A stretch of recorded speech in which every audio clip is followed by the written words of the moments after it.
to grow independently, but we also lose a part of ourselves.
Person, always willing to listen and help friends whenever they face difficulties, especially David, a close friend from college.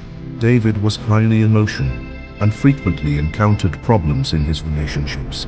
Every time David had a conflict with colleagues, a dispute with family, or experienced bad days, he would turn to Jack to vent and share his troubles. Jack not only listened, but also tried to solve the problems for him. From making reconciliation calls to David's family members, to acting as a mediator between David and his colleagues to settle disputes. At first, Jack felt he was doing the right thing, helping his friend through tough times. But then, things didn't stop there. One act of assistance gradually became a habit. David began to rely on Jack every time he faced a problem. Instead of facing and resolving things on his own, David turned to Jack as a troubleshooter. When Jack decided to step back, refusing to interfere in conflicts that were not his own, David grew angry, accusing Jack of being heartless and unappreciative of their friendship. In this situation, Jack not only lost his inner peace, but also sacrificed a friendship he once deeply cherished. But from Carl Jung's psychological perspective, it was Jack's excessive burden-bearing of emotions and responsibilities that stunted David's ability to be independent, blurring the personal boundaries between them. Carl Jung once remarked, "The most terrifying thing is to accept oneself completely. From memories, dreams, reflections, helping someone face themselves is always harder than solving their problems for them." If David had learned to take responsibility for his own decisions instead of relying on Jack, that friendship might not have fallen into crisis. When you constantly play the role of the rescuer, you unintentionally enable others to avoid confronting themselves. This not only hinders their personal growth, but also blurs your boundaries, causing you to lose yourself in someone else's life, instead of living your own. Carrying burdens that are not yours will always lead to loss, whether it's energy, time, or even your own identity. When you try to bear responsibilities that are not yours, you disrupt the natural balance of relationships. In Jungian psychology, the harmony between the self and the collective is crucial. If you always bear the load for others, not only do you suffer, but the other person also loses the opportunity to learn how to face themselves. Carl Jung emphasized, your vision will become clear only when you look into your heart. Who looks outside, dreams. Who looks inside, awakes. From C.G. Jung speaking, interviews and encounters. Looking inward is the only way to awaken. If you help too much, you are preventing others from finding solutions through their own inner strength. Sometimes, stepping back and letting them find their way through challenges is the best help you can give. Refusing to carry others' burdens does not mean you are selfish or indifferent. It is about respecting personal boundaries and giving them the chance to grow. When you realize that not every problem of others needs your intervention, you begin to find balance in your own life. This is not only a way to protect yourself, but also helps others learn valuable lessons in independence and personal responsibility. Remember, if you do not know how to protect your boundaries, others will not hesitate to cross them. Kindness does not mean becoming an unintentional savior. Cherish your inner peace and only help within reasonable capabilities and boundaries. Setting boundaries is not just about protecting yourself, it is also a way to help others learn to face their own lives. Number 2.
The problem escalated when he began assuming that each time he faced trouble, his mother would rescue him from the consequences of his poor decisions. Although the mother knew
cannot escape from. It is no coincidence that people often say, if you want to lose a friend, lend him money. Sometimes, money is not just a material value, but a test of emotional bonds and personal growth. So, what is the solution? The answer is not to close off kindness, but to learn how to set boundaries. Giving is beautiful, but only when it is genuinely needed and helps others stand on their own 2 feet.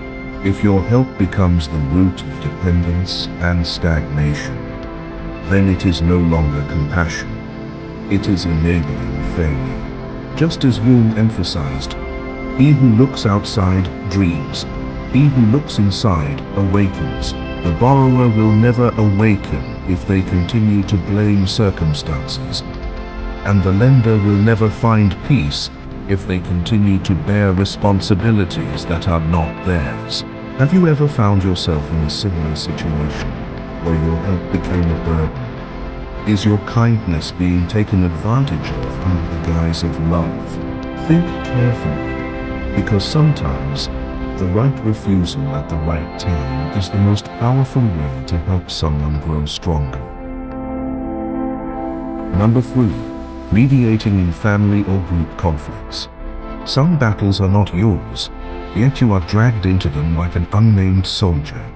You stand between 2 opposing sides, listening, mediating, soothing. No one truly listens to you. Even when the dust settles, the mediator is often blamed for the wounds that remain unhealed. Unlike lending money or bearing others' burdens, mediating in conflicts requires you to become the emotional bridge between conflicting currents that are not your own. It may sound noble, but in reality, this act is like stepping into a battlefield without any protective armor.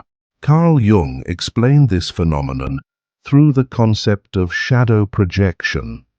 When people cannot face the dark parts of themselves, they project it outward, blaming circumstances or others, instead of recognizing and dealing with their own emotions. According to Jung, shadow projection is the process by which negative aspects, fears, or insecurities are pushed outside oneself to avoid confrontation. In family or group conflicts, people often blame others instead of acknowledging their own mistakes. A mother standing between 2 arguing siblings not only gets dragged into the conflict but also becomes a mirror, reflecting their lack of maturity.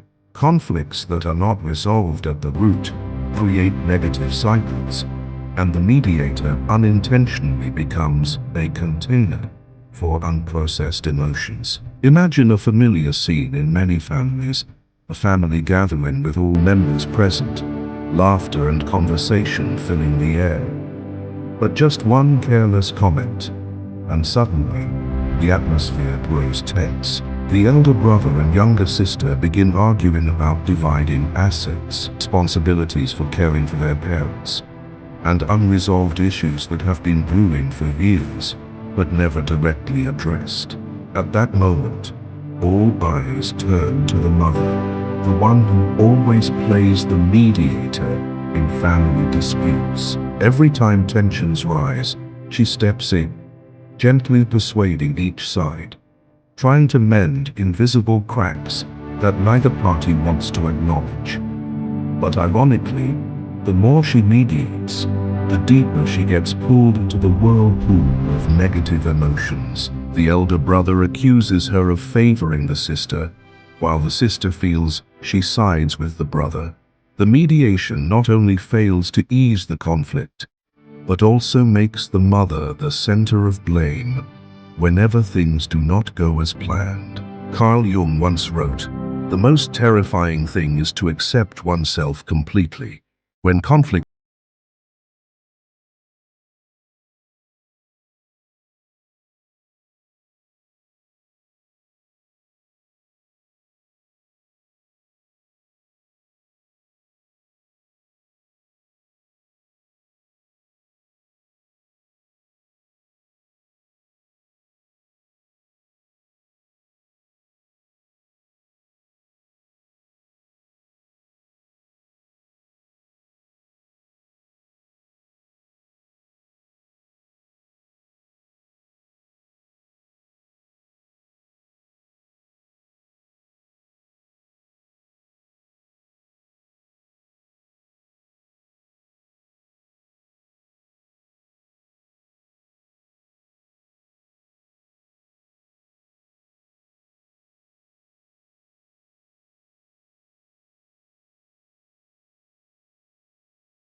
emotions of others. Jung once said, "One does not become enlightened by imagining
expectations? This is not about standing between others' conflicts, but sacrificing the truest parts of who you are, just to meet external expectations. It may sound harmless, but little by little, those demands erode your spiritual freedom and push you further away from the path of becoming your true self. Have you ever felt like you had to adjust your true self just to be accepted? If the answer is yes, let's delve into this shadowy corner to understand why Carl Jung saw it as identity suppression. One of the greatest mistakes we can inflict upon ourselves. Imagine you are someone who loves freedom and comfort, often choosing simple yet unique outfits that reflect your personality. Then, when entering a new relationship, your partner starts making subtle suggestions. You should wear more dress shirts. It makes you look more mature. Or, you shouldn't listen to such loud music. Try jazz instead. It's more elegant. At first, these suggestions seem harmless. You think, yeah, maybe I should try changing a bit. Why not? But then, that change gradually turns into a demand. Their expectations are no longer just suggestions, but have become standards to judge you by. Every time you dress in your old style, that disapproving look appears. Every time you play your favorite music, an uncomfortable silence fills the room. Gradually, you stop being yourself, replacing it with a revised version that matches someone else's expectations. Carl Jung called this identity suppression, the repression of one's true self to fit others' expectations. According to Jung, identity suppression is a form of reverse projection, where your ego is suppressed to match the desires of others.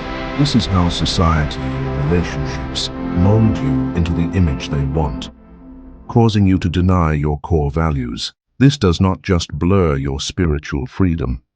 It also hinders the process of individuation, the journey to becoming your truest self that Jung always advocated. Jung once wrote, "The privilege of a lifetime is to become who you truly are." When you change yourself to please others, you are giving up that privilege, making room for foreign expectations to invade your personal space. The sad truth is that these changes often do not come from overt coercion. They sneak in subtly, disguised as constructive feedback or good intentions, making you willingly trade parts of yourself without even realizing the loss that is happening. I recall a friend I once knew.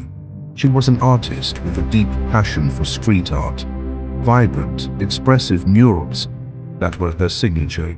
But when she entered a new relationship, her partner, a successful businessman, started commenting on her unstable lifestyle and immature choices. It began with gentle suggestions about finding a more stable job, followed by comments about dressing more professionally, and eventually criticisms of her love for painting, saying it was not practical for the future. Because she loved him and wanted his approval, she began to change. Her street art sessions were replaced with a mundane office job. Her vivid, colorful paintings were stored away, replaced with neatly pressed business suits. Over time, she became disconnected from her own life. When the relationship finally ended, she realized she had lost a piece of her soul, a part she once cherished deeply. Jung once said, "What you resist persists. What you accept transforms." She had resisted her true self, denying her passion to gain temporary acceptance, and the result was losing herself in an endless cycle of emptiness. Changing yourself to satisfy others is not limited to romantic relationships. It also appears in families, where parents expect their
yourself to fit others' expectations is a loss of your sense of self, then an even more subtle and insidious type of demand.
Emotionally manipulative relationships. Only you are the one who changes, while the other continues to make demands. Gradually, you lose your right to be yourself, no longer feeling comfortable expressing your personal feelings, because you are always worried about whether it would make the other person sad or disappointed. You learn to suppress your true emotions just to keep them happy. Sometimes, you even have to pretend to be happy when you are exhausted, or pretend to agree when you truly don't want to. This emotional suppression happens silently, but it etches deep into your mind, gradually making you forget that you also deserve to be heard and respected. A middle-aged woman I once knew is a typical example of this type of manipulation. She spent over 30 years living with a husband who was extremely domineering and controlling. Whenever she tried to express her opinions, he would dismiss them, saying her thoughts were irrational, unrealistic, or simply not worth worrying about. Over time, she stopped voicing her thoughts. All major and minor decisions in the household were made by him, and she just silently accepted them. The emotions she suppressed over the years had no outlet, transforming into chronic fatigue and stress. She no longer knew personal joy, dared to dream, or express her desires.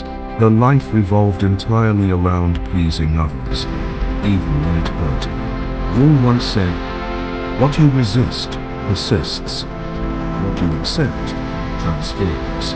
She accepted that emotional manipulation was part of her life, and it became a distorted part of her ego that she could not escape. Emotional manipulation is not always direct. Sometimes it is subtle, hidden in seemingly harmless phrases. "If you love me, you would understand me," or "if you care, you would do this for me."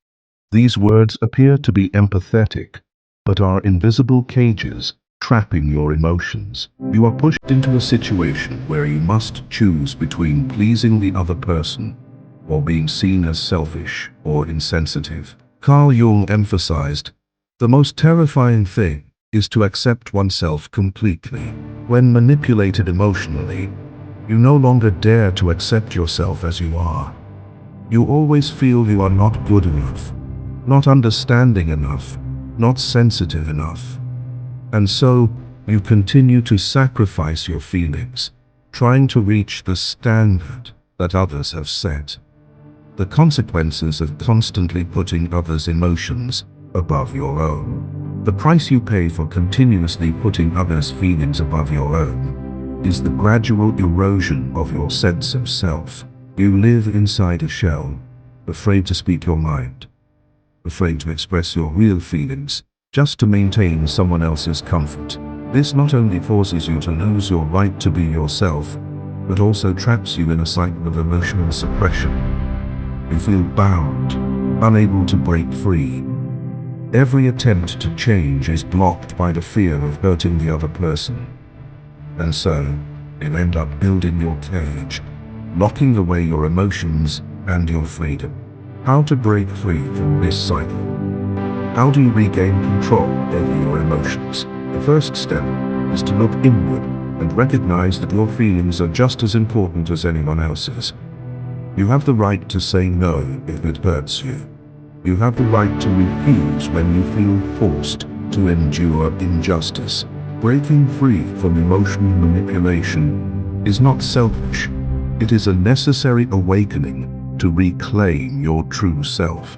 Have you ever felt like you had to suppress your emotions just to make someone else happy? Have you ever felt like you had to play a role to please others? If the answer is yes, it's time for you to stand up and protect your emotional boundaries. Because true love is not control, and sacrificing your feelings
Have you ever felt that the more you share about what's happening in your life, the smaller you become, the more misunderstood you feel, and the more your strength slips away? The more you try to explain your pain, your dreams, your plans, the more everything becomes tangled, fragmented, and distant from your true self. Carl Jung understood this better than anyone. He recognized that modern humans have an unconscious need to validate themselves through the gaze and approval of others. But when we constantly count, share, and recount every event in our lives to gain recognition, we unknowingly surrender our spiritual power. However, Jung doesn't teach us to remain silent out of fear. He teaches us silence as the starting point of true transformation, a place where noise cannot reach, but where consciousness can arise. If you're tired of living to be understood, if you're ready to stop counting, stop narrating, and start building from within, then this journey is for you. In today's video, we will unravel 15 profound lessons from Carl Jung. Lessons that can completely transform how you understand yourself, your relationships, and the path to living authentically. Stay until the end. Though this is not an easy journey, it demands that you let go of the urgency to explain yourself, face the discomfort of not being heard, and learn to live authentically without needing to display it. Before we begin, I'd love to know where you're joining me from today. Leave a comment below. Feel free to ask any questions you have. And don't forget to hit the subscribe button and turn on notifications so you never miss the valuable insights of Carl Jung from the shadow work. Are you ready? Number 1. Words reveal more than you think. Every time you open your mouth to say something, it's not just sound leaving your lips. It's a vital piece of your inner world being exposed to the outside.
Jung observed a fascinating phenomenon. Patients often reveal more about themselves not through the content of their stories, but through how they tell them. Someone might speak about their job with apparent calm, but a slight hesitation or a fleeting frown betrays hidden anxiety. Thus, the more we speak, the more traces we leave for others to read, even when we have no intention of doing so. This happens constantly in everyday life. Notice someone who frequently says, "I'm fine, I'm okay." On the surface, it sounds confident, but the repeated insistence often reveals a deep-seated unease. If they were truly fine, they wouldn't need to assert it so much. Or consider someone who endlessly talks about their projects, plans, or dreams, not always because they're certain, but because they're trying to convince themselves through words. In such cases, speech ceases to be a tool of communication and becomes a mirror reflecting internal contradictions. Jung once said, "You are what you do, not what you say you'll do." And that's a sharp truth. Words may be beautiful, but they always reflect both the light and shadow of the speaker. The more someone tries to hide their weakness with words, the more that weakness shines through in the smallest details. In other words, every time you speak, you hand others a map to trace the path of your unconscious. Consider this from another angle. In the modern world, we are surrounded by an abundance of words, texts, posts, and stories told and retold. But have you noticed that the more words are spoken, the cheaper their value becomes? Like a river overexploited, its waters turn murky and run dry. The inner world is the same. The more we speak, the more we risk feeling a sense of loss, as we deplete the very energy that should be preserved to nourish us from within. Here, Jung offers a crucial lesson. Words are never neutral. Every word carries energy, and that energy can either liberate or confine you. This doesn't mean we must live in absolute silence, but it reminds us that silence is also a form of strength. Knowing when to speak and when to hold back is an art of maturity. Jung doesn't deny the value of words. If you speak about a pain when you're ready to face and process it, words become a step toward healing. But if you speak only to fill a void or seek validation, words become a new wound, because you've given away something you haven't yet fully understood. Number 2, what you keep within can grow. So the question arises, if you don't rush to say everything, if you learn to hold back, what happens? Jung believed that in keeping things within, in the unseen silence, the seeds within us have the chance to sprout and grow. In psychology, there's a concept called the incubation effect. It describes how, when you stop talking or trying to solve a problem immediately, your brain quietly processes, connects, and one day delivers a solution unexpectedly. Jung saw this in the life of the soul. What you hold back doesn't vanish. It's nurtured by the unconscious, transformed, and prepared to return in a deeper, clearer, more mature form. Silence is the cradle of that growth. Imagine forging a sword. After heating it red hot, the smith doesn't use it immediately. If they did, the metal would be brittle, shattering in its first battle. Instead, it must be tempered in fire, cooled, heated again, and hammered repeatedly with patience. That silent, grueling, hidden process creates a blade strong enough to cut through time. Our inner world is the same. Emotions, dreams, plans, if you expose them too soon, when they're not yet tempered, they'll break at the first challenge. But if you dare to keep them within, letting them undergo the forging process in darkness, they become an unbreakable strength. Reflect on your own experiences. There are pains that, only when you sit with them, unspoken to anyone, not poured into endless conversations, do you truly understand their essence. At first, silence may feel lonely or heavy, but in that private space, emotions have the chance to speak for themselves. You begin to hear things you never gave time to express before. And then, something strange happens. The pain, once overwhelming, softens into understanding, a lesson, a part of your identity. That's the process of growth in silence. Conversely, when we rush to seek comfort by telling others everything, we may only release the feeling temporarily, not truly heal. You might feel better for a few minutes or hours, but the pain returns because it hasn't been addressed at its root. Jung would call this avoidance disguised as sharing. We think we're confronting, but we're merely passing the emotional ball to someone else to hold.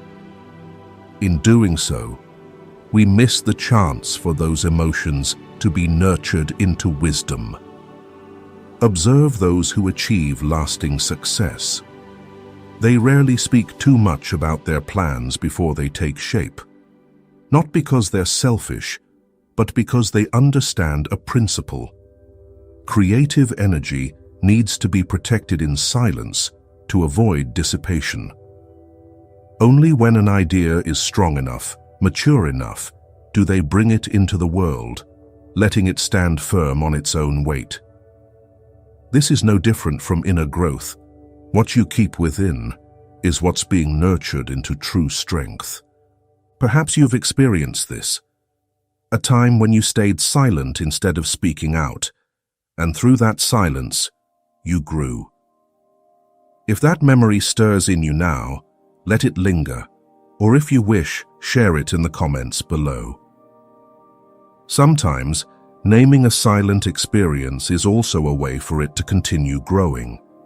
Jung once said, "When an inner situation is not made conscious, it appears outside as fate. What you hold in silence isn't suppressed. It's being cooked in the unconscious, preparing to become conscious. Like fine wine, if drunk too soon, it's bland, but when aged long enough, it carries an unforgettable depth. So too with us. Growth doesn't come from exposing everything, but from knowing how to nurture and let things within us ripen at the right time.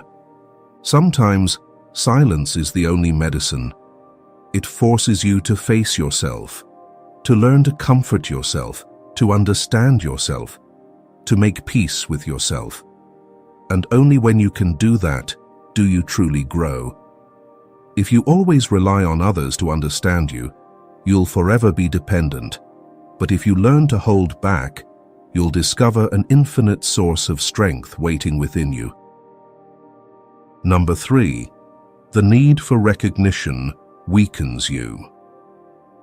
But what makes so many of us unable to hold back? Why do we rush to tell, to share, as if something doesn't exist unless spoken? Jung named the deeper cause, the need for recognition. And this seemingly harmless need is what weakens you more than you realize. It's a habit most of us fall into. The moment an idea or plan sparks in our mind, we want to share it with someone. Maybe a friend, maybe the world through social media. We do this out of an urgent need to confirm that we're doing something important. But in that moment, the creative energy focused within suddenly scatters outward. Studies in motivational psychology reveal a fascinating phenomenon.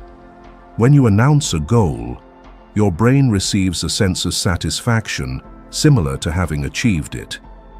In other words, just by speaking it, you get a virtual reward that reduces your real motivation to follow through.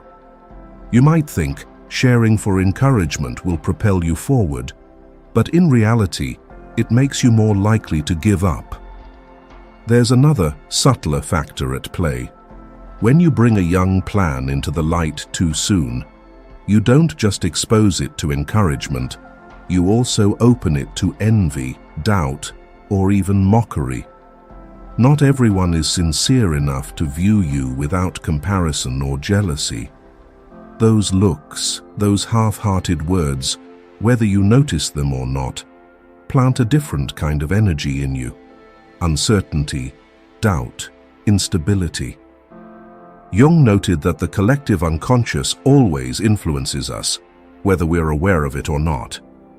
When you let a fragile plan flow out too soon, it falls into that collective river. Some may add strength, but others, through hidden envy, dilute your energy. The frightening part is that you often don't realize this influence creeping in. You only notice one day that the plan no longer feels as exciting, or you start doubting yourself without knowing you've let external energy infiltrate your inner world. Picture a new idea as a small flame in your hand. It needs to be shielded, nurtured, and protected from the wind to grow into a blazing torch. But if you bring it out into the wind too soon, showing it off, some may clap, but a cold gust might blow through, and the flame dies before it can become strong.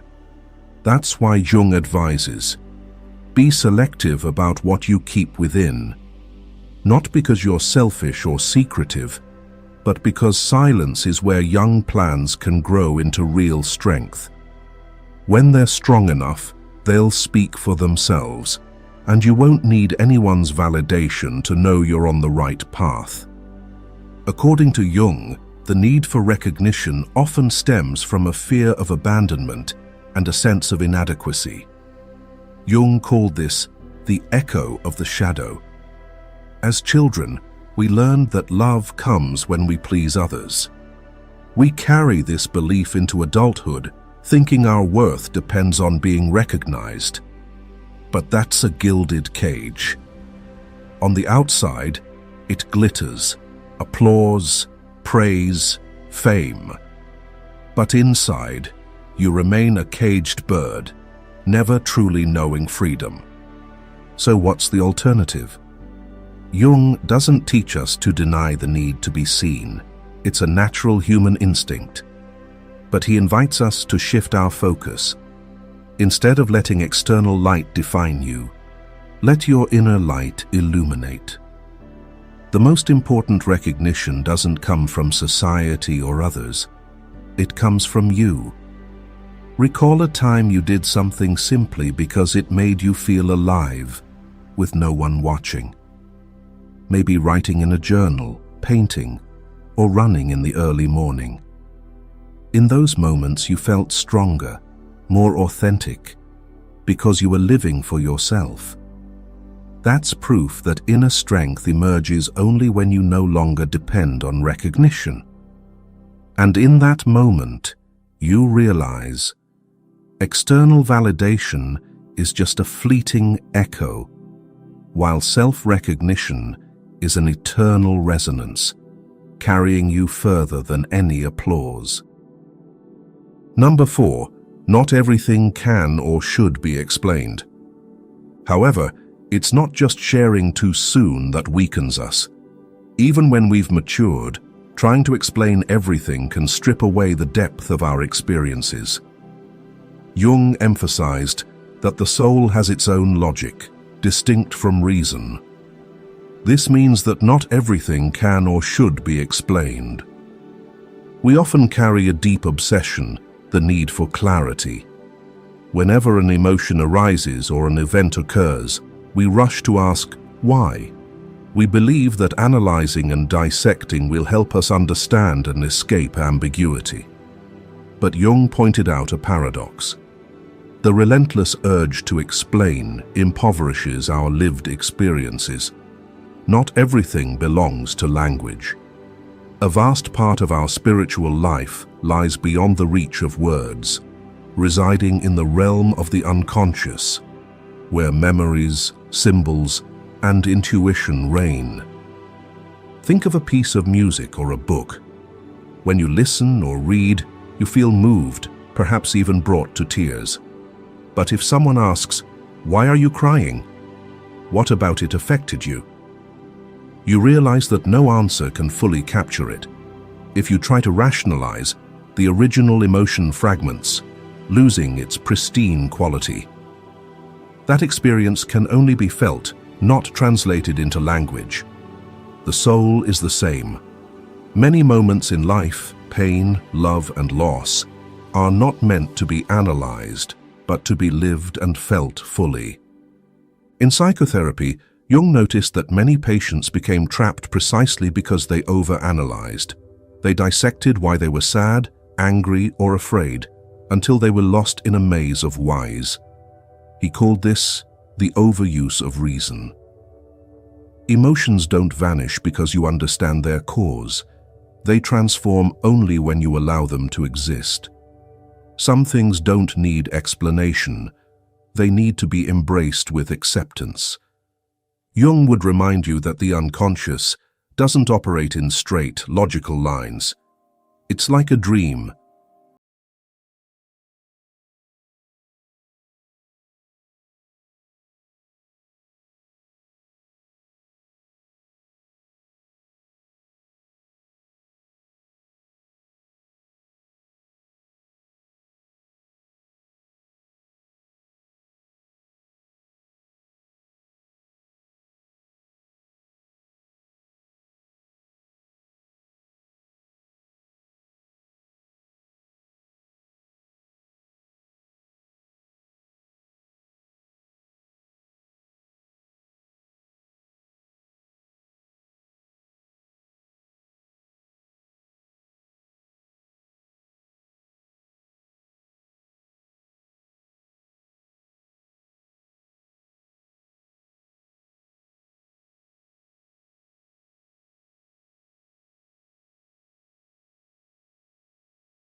Life are best honored with silence.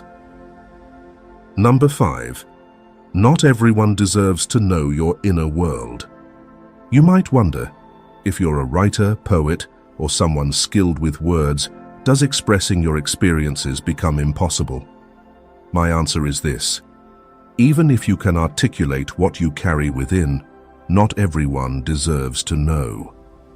Your inner world is a sacred space, and not everyone has the sensitivity or compassion to enter it without causing harm. Jung likened the human soul to a garden.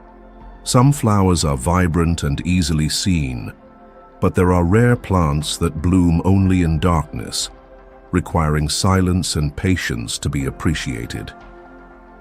If you allow just anyone into that garden, they might trample the fragile sprouts, not out of malice, but because they don't know how to tread gently. Your soul is the same. Some parts must be protected, as not everyone has the finesse to understand, nor the safety to warrant your openness. Recall a time you shared a deep dream with someone. You may have hoped for encouragement, but instead received doubt, a smirk, or even sarcasm. From that moment, the dream no longer felt as a whole. It was tainted by a different energy, fear, doubt, or shame. This isn't your imagination.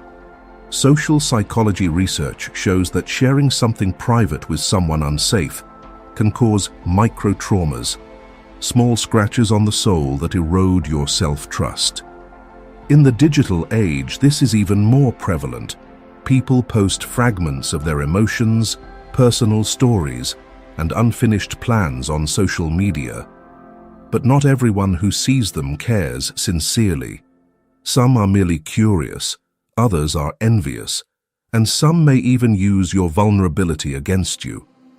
Your inner world, which needs nurturing, is exposed to the noisy marketplace of life, where anyone can judge. Jung would remind you, when you give it away too easily, you lose the sacredness of your own soul. Imagine you own a precious diary filled with your thoughts, pains, dreams, and hidden memories. Would you leave it in a public square for anyone to read, comment on, or scribble in? Of course not. So why do you so readily share your inner world with those who haven't earned it? You don't need to hide everything, but you must learn to be selective, for selectivity is an act of protecting your soul. In psychoanalysis, setting inner boundaries is a crucial step toward maturity. Jung believed that individuation, the journey to becoming your true self, cannot happen if you don't protect your inner world from incompatible energies. In other words, choosing who to share with is not just about communication, it's about spiritual survival. Some people, after a major event, choose silence or confide only in a few trusted individuals. As a result, they have the space to process their emotions and emerge stronger. Meanwhile, those who share with too many often end up more exhausted. Each person offers different advice, judgments, or reactions, and instead of healing, they're drowned in the chaos of countless voices. Their fragile inner world is torn apart further. The key takeaway: not sharing doesn't mean selfishness. Preserving your privacy doesn't mean you're closed off. It simply shows you know the value of your inner world and won't give it to just anyone. Like not handing your house key to a stranger, you don't give the key to your soul to those who haven't proven they'll cherish it. Jung advises us to examine our close relationships and ask, who truly listens to me? Who doesn't judge me? Who makes me feel safe when I'm vulnerable? Choose carefully. And if that list has only one or two names, that's okay. Sometimes one person who truly understands you is worth more than 1,000 who are merely curious. Number 6. True transformation happens in the dark. Picture a silkworm in its cocoon. To the outside world, it's a still, silent mass, seemingly lifeless. But inside, a fierce revolution is unfolding. The old body dissolves, and a new structure forms. This process happens in darkness, in concealment, and only when complete can the butterfly break free and take flight. Humans are the same. Inner transformation never occurs in a crowd, but in the quiet, sometimes painful space where a new self is born. In psychotherapy, Jung observed that many patients only began to change when they dared to sit in their own darkness. No longer rushing for advice or fleeing pain, they faced it directly. At first, that darkness is terrifying. It feels empty, isolating, as if you're abandoned. But as you stay long enough, you realize darkness isn't the enemy. It's a secret laboratory where the soul quietly works its transformation. Yet, the sad truth is, we often flee darkness at all costs. When sad, we talk to fill the void. When afraid, we seek validation to soothe ourselves. When confused, we explain to regain control. But this avoidance keeps us stuck. The truth is, darkness always carries a message. It's the part of the soul begging to be seen, accepted, and integrated. Jung called it the shadow of the ego, holding everything we've denied about ourselves. Only by stepping into that realm does true transformation occur. Some, after great loss, loved ones, careers, and relationships, are forced into silence. To outsiders, this seems like regression, unremarkable. But look closely, and when they return, they're not the same. They're more mature, profound, and resilient. In the darkness, they learned to heal themselves and find meaning in life. No advice can replace that journey. Jung compared transformation in darkness to an alchemist's work. Alchemists didn't create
where you dare to face the darkness, and one day, when you step out, you realize you've become someone new. Number 7. What you keep hidden is building you. Jung believed that the things you don't reveal, the parts you keep hidden, do not vanish. They become materials, the foundation, and they quietly build you in ways you might not expect. Imagine a skyscraper. People often gaze at its visible grandeur, marveling at its external splendor. But what determines its existence is the deep foundation beneath the ground, unseen by all. Your inner world is the same. The memories, emotions, and dreams you've never spoken aloud are like the concrete blocks in that foundation, silently supporting the entirety of who you are. No one knows them, no one acknowledges them, but without them, you could not stand tall. In psychoanalysis, Jung called this the work of the unconscious. The unconscious is not passive. It's like a forge, where everything you haven't yet understood or spoken is brought to be reshaped into new energy. The wounds you've never shared, the desires you've kept secret, the conflicts you haven't dared to face, they all become the raw materials for your inner growth. They don't disappear in your silence. They are being transformed. And one day they return in a new form. Deeper intuition, greater resilience, or unexpected creativity. Think of the world's great artists. Many masterpieces were born not from what they spoke, but from the feelings they kept within.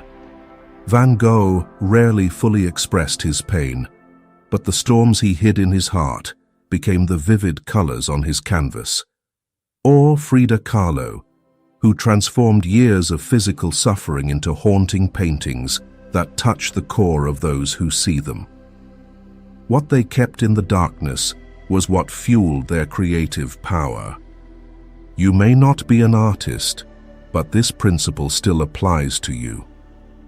When you don't rush to speak of your pain, you allow it to settle, crystallizing into understanding.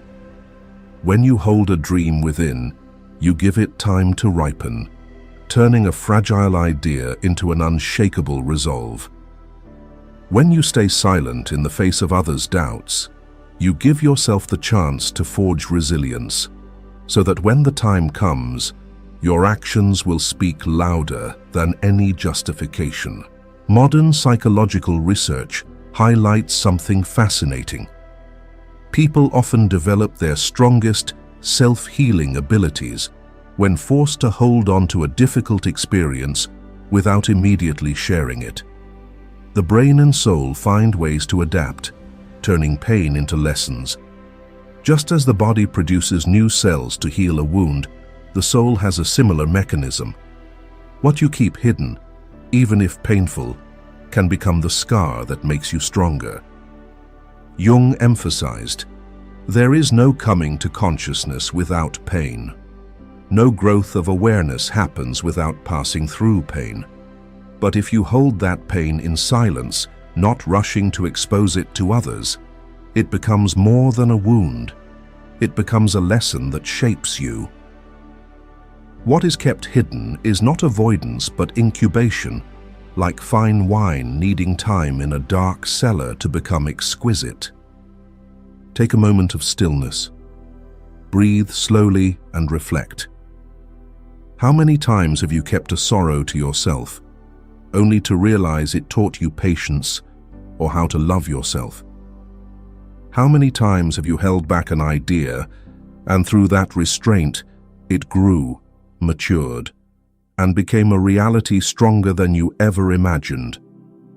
Every piece you keep within is building you, whether you're aware of it or not. This is also part of the individuation journey Jung often spoke of.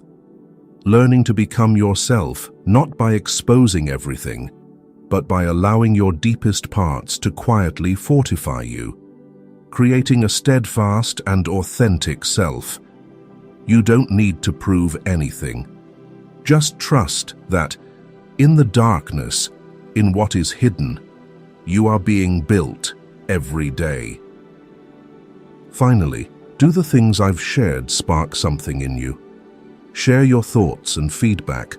We're always listening and would love to know what words you've spoken have made you feel most like yourself. Your stories are a vibrant source of inspiration for this journey to continue. In essence, the message is not to withdraw from life, but to reclaim sovereignty over your inner world.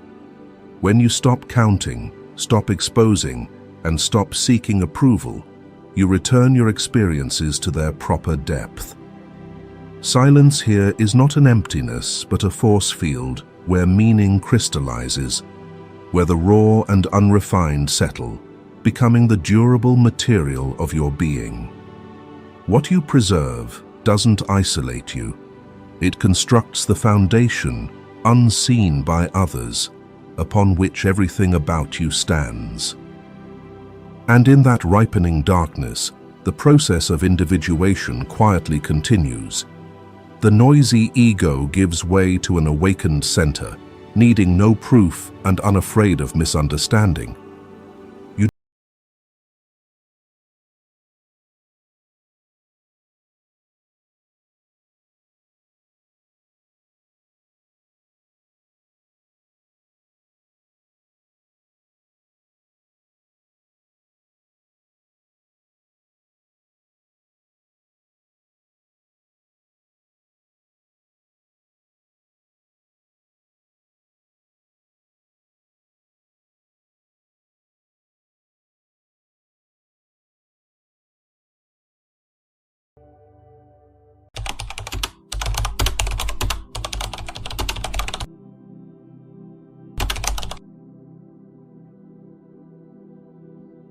Have you ever looked at yourself and wondered, why in a modern world filled with pressure and prejudice, do some women still retain the light in their eyes, the calm in their hearts, and the strength in every step they take?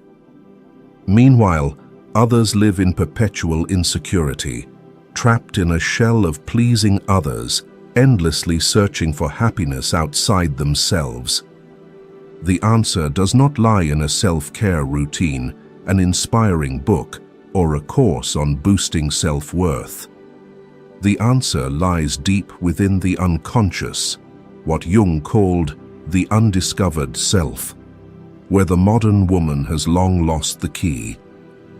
Carl Jung, the great 20th century psychoanalyst, believed that a woman's journey to becoming herself is not rebellion, but an awakening, where she does not reject her gentleness or self-sacrifice, but learns to offer them consciously.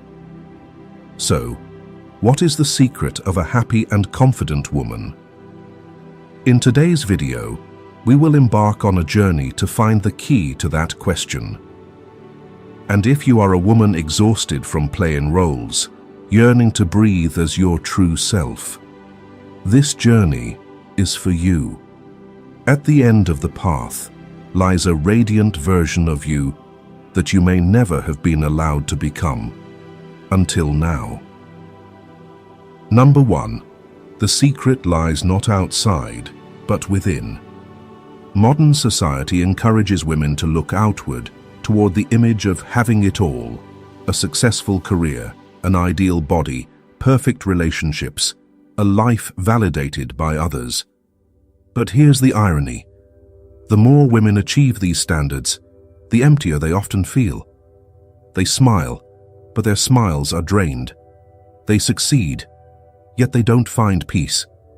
As Carl Jung once said, "Who looks outside dreams. Who looks inside awakens."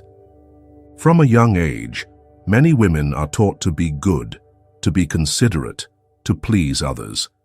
They learn to smile when they don't want to agree when their heart says no, and to put their feelings last because that's what a good woman does. Over time, they lose their voice, then come to believe they never had a clear voice to lose in the first place. Jung called these compliant behaviors the mask, the persona. It's not your true self, but the image you construct to be loved, to be accepted. But when a woman lives too long in her persona, she forgets who she is. She can no longer distinguish her true desires from the roles that have become ingrained in her. Think of the successful woman with a high position, a family, and the admiration of her peers. Yet every night, she cries in the bathroom, not understanding why she feels so alone in her own life. Or the mother who takes care of everyone's needs perfectly but can't recall the last time she felt happy or cared for herself. These are clear signs that you've lived too long in the external world and neglected the world within. And that inner world, according to Jung, is not a serene place. It's an uncharted forest, a vast ocean teeming with the parts of yourself you've forgotten, rejected, or even despised. It's where the shadow resides, the darkness. In the shadow lies everything you dare not face: anger, envy, hurt, the longing to be free, to say no, to live wildly. It's the part of you that you expressed as a child but were told was selfish, bad, or unlovable. You suppressed it. You became an agreeable woman. But in doing so, you also extinguished the fire within. Jung didn't tell us to destroy the shadow. He urged us to integrate it. Because it is part of your whole self, the dusty yet vibrant source of life energy. A woman unaware of her shadow will forever grapple with the feeling of, "I don't know who I am," or "I feel empty despite having everything." But when she dares to face it, she begins to reclaim the power that was taken from her. For example, a woman feels irritated every time someone surpasses her at work, but doesn't dare admit her envy because she fears being seen as petty. She dismisses her feelings, tries to act noble, and then torments herself inwardly. But if she faces her shadow, acknowledging her desire for recognition to rise above, she'll realize there's nothing wrong with that emotion. It's a voice urging her to grow, a drive to step out of her comfort zone. Only when that emotion is accepted does it stop wreaking havoc in the shadows?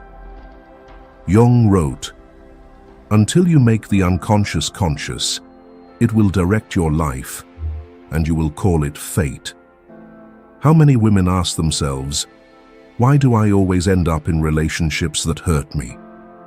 Why am I always taken advantage of? Why can't I say no without feeling guilty? These questions don't stem from weakness, but from unconscious cycles operating in the dark. If there's a question that keeps repeating itself within you, try writing it down in the comments below. Perhaps just one line of sharing could be the first step towards seeing yourself more clearly. And that's when the inner journey begins. Not through 10 minutes of morning meditation, hoping for peace. Not through reading a self-help book, expecting profound change.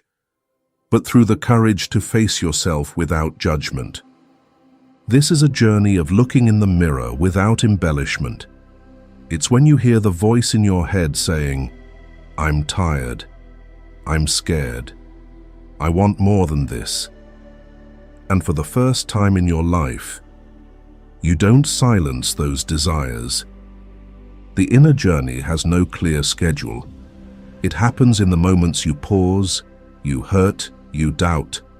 It happens when you're brave enough to be alone, quiet enough to hear the voice of your heart, the voice that once echoed when you were a child, but was silenced by expectations and wounds. And then one day, you'll find yourself doing something different, not for others, but for yourself. You say no without explaining.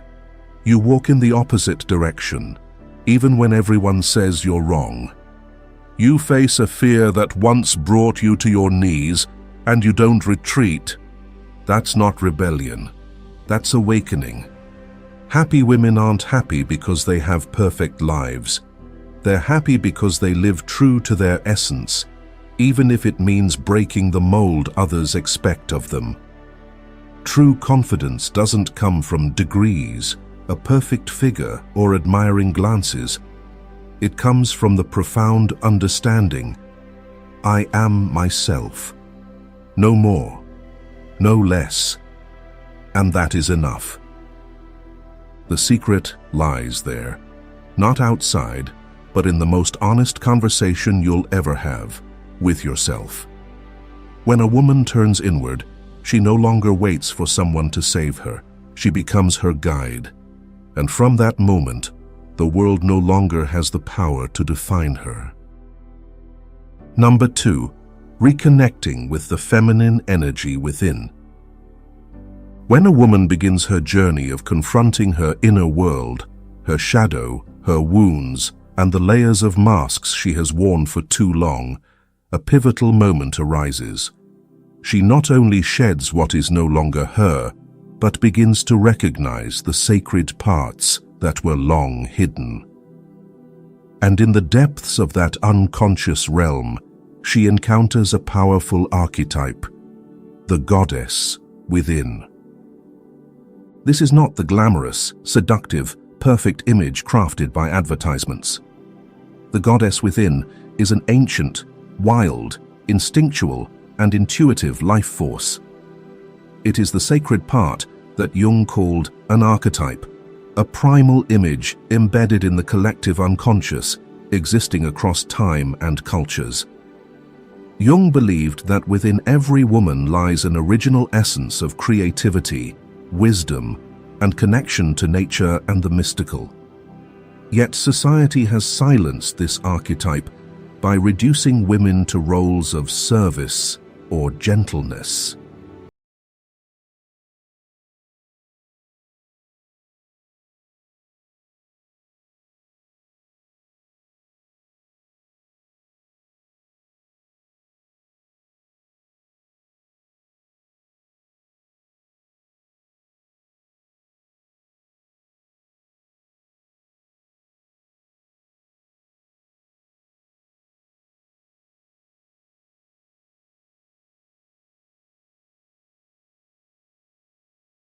Or in need of fixing. As adults, women carry a void they cannot explain. They chase beauty, perfection, and validation. But behind those sharp eyes and the red lipstick applied, each morning lies a faint call. There's something I've forgotten. That is the whisper of the goddess within. No one is born disconnected from their feminine essence. It is programmed into the soul, like a lighthouse guiding the way, a source of creativity, intuition, gentleness, receptivity, and connection. But over time, this energy is stifled by society's harsh demands and the roles women are forced to play. Under this pressure, the feminine energy doesn't vanish. It retreats, making way for protective layers formed from unhealed wounds. Carl Jung described this as a disconnection from the archetypal self, where the deepest part of your soul is sealed away, waiting to be awakened. Femininity is a spiritual state. Jung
performance and wielding strength like armor, unaware that it was slowly burying her truth. Jung taught that the archetype of the inner child is the root of our freedom, creativity, and emotional vitality. So, if you struggle to relax, to enjoy pleasure without guilt, or to express your femininity without fear, you are not off course, you are blocked. You've been surviving in a world that demanded you abandon yourself. Now is the time to return, to heal that inner child, and let her guide you back to the woman you were always meant to be. Picture a small stream flowing through a quiet valley. At first, it is cool, fluid, winding around rocks and trees. It flows by instinct, simply being itself. But one day, it meets a massive boulder. Without understanding why the boulder is there, the stream knows it must adapt to survive. So it learns to flow through cracks, to slip through narrow gaps, to navigate skillfully. It starts to believe that following too strongly will only meet more obstacles. The feminine energy within a woman is like that stream, sometimes gentle, sometimes fierce, but always a natural, uncontrolled essence. Yet she has built too many rules, too many outdated beliefs that say, "I am only valuable when I make others happy." Like the stream blocked by a boulder, the deepest part of her no longer reaches the light. To restore that natural flow, a woman must feel safe in her body, heart, and emotions by reconnecting with her inner child. An inner child who was never loved unconditionally cannot feel safe opening up. So, instead of receiving love, adult women become suspicious, controlling, and rationalizing everything. They build fortresses to protect themselves, not realizing these are also prisons that confine their deepest feminine essence. Feminine energy does not awaken through effort. It is stirred through surrender, presence, and trust in the natural flow of life. But a woman carrying the fear of being hurt cannot let go. She is always vigilant, always analyzing, always needing certainty before trusting. In that moment, she drifts away from her feminine essence, not because she lacks it, but because she was taught that living by it is dangerous. Recall the last time you held back your true emotions for fear of being judged, or chose silence over expressing your needs because you feared rejection. That was the moment your anima, your feminine energy, was stifled once more. The tragedy is that you thought you were growing up or being wiser, when in reality you were repeating a survival reflex from childhood when your inner child learned to suppress herself to survive. Carl Jung didn't see the restoration of femininity as a moral lesson, but as a spiritual task, reconnecting with your original soul through acceptance, compassion, and integrating the shadow. It is daring to sit with the parts of you labeled weak, useless, or too emotional, and saying, "I see you. You have a right to exist. You are me." When a woman begins to reconnect with the goddess within, she also unlocks a buried life force, intuition. It cannot be measured, but we've all felt it, a gut feeling that something's not right, a sense that I don't belong here, a quiet call to try a different path. Yet over time, women learn to dismiss intuition, calling it impulsive, irrational, or wrong. They learn to ask others instead of themselves. Jung believed intuition is the language of the unconscious, the bridge between the personal subconscious and the self.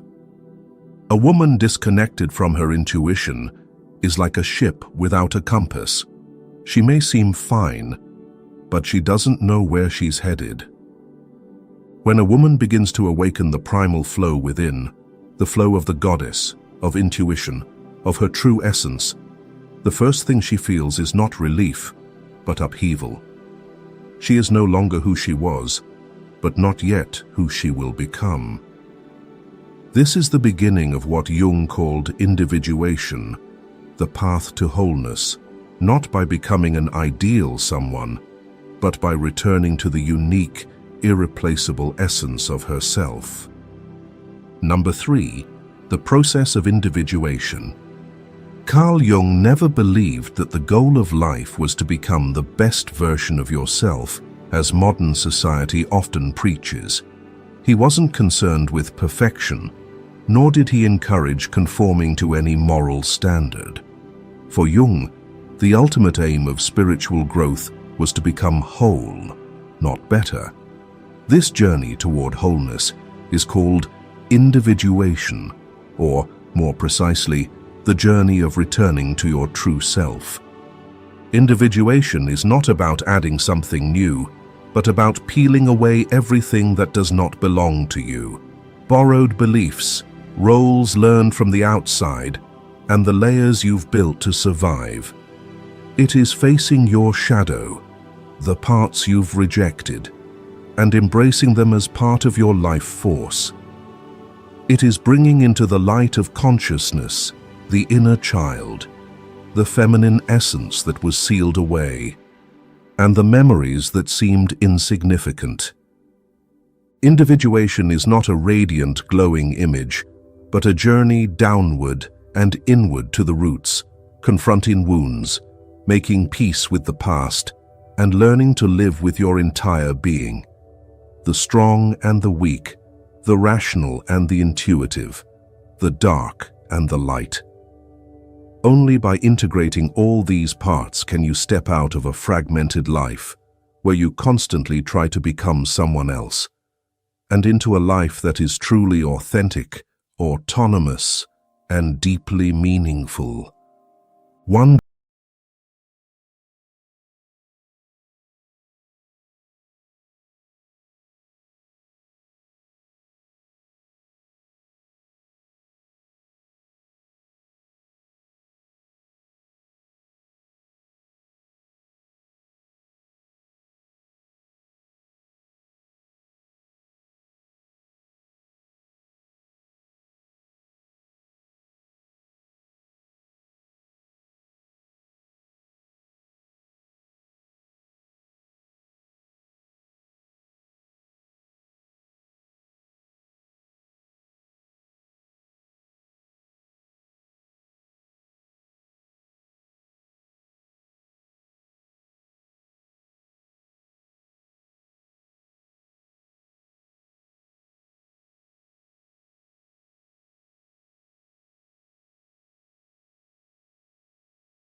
This makes others uncomfortable. They ask, "Why are you so cold lately? Is something wrong with you? You used to be so much nicer." What they're saying is, "I can't handle you not being someone I can control anymore." One woman shared, "From childhood, she was the glue holding her family together, the mediator of conflicts, the emotional anchor for her mother, her siblings, everyone.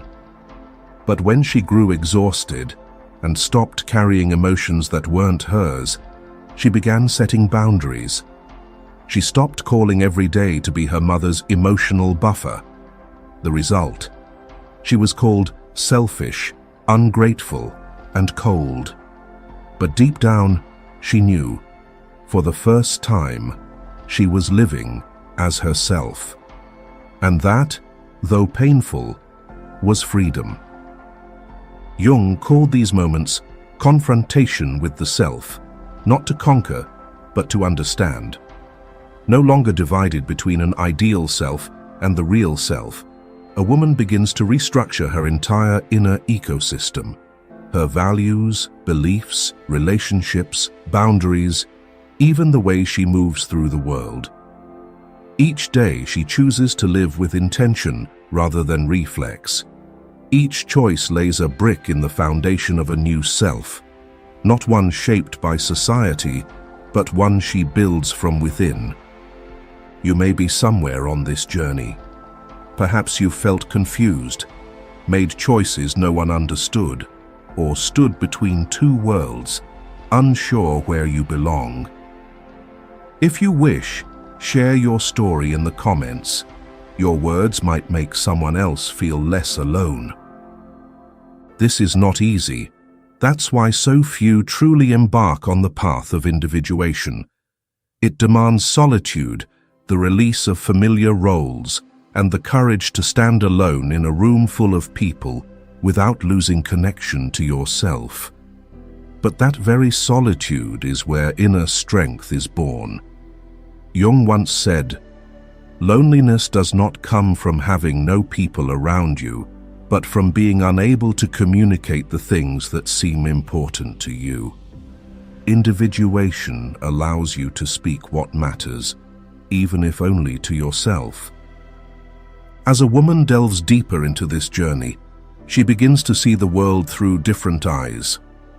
What once seemed unchangeable, jobs, marriages, reputations, may crumble, and she is not afraid. Not because she doesn't need them, but because they no longer define her. She begins to build a new value system, one where loyalty to herself outweighs loyalty to a role, where she chooses companions not out of need, but because they don't force her to shrink. This freedom is not the reckless, do whatever I want of rebellion. It is a profound freedom, like standing in a desert without fear, because at last she knows who she is. From that moment, she becomes unshakable, not because she doesn't feel pain, but because she no longer flees from it. Individuation marks the end of an era of living by formulas, expectations, or conventional truths.